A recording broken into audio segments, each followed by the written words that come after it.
Klingons are welcome in the state of Illinois. I'll tell you all about it in a moment.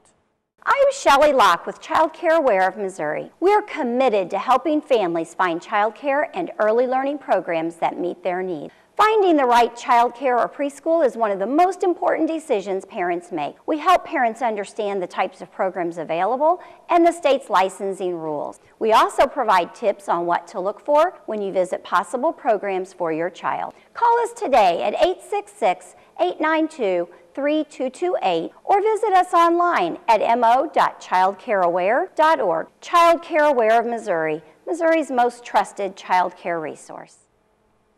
If you visit the Illinois Department of Employment Security's website, you can view the information in a number of languages, including Spanish, Polish, and Chinese. But you can also view it in Klingon. You might remember the Klingons from the old TV series Star Trek. They were the arch villains. But as time went by and they made movies and other Star Trek series, other villains were invented, and the Klingons were no longer menacing. In fact, they became our allies, our friends. Through all this, a Klingon language was invented, full of nouns and verbs, even adjectives and adverbs.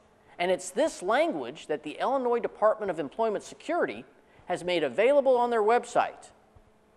An official from the department said it was all done to promote the latest Star Trek movie, but that it's become so popular that they're keeping it up there.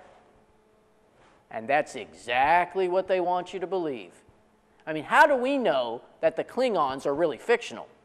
Do you think if they actually existed, the government would tell us? No way, that's not how it works.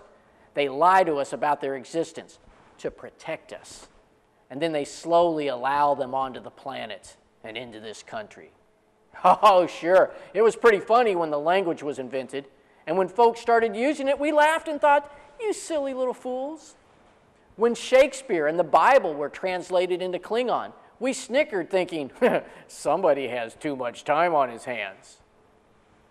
My concern is, we don't know if the Klingons who are on this planet are the friendly ones that we saw in Star Trek: The Next Generation, or the villains from the original series.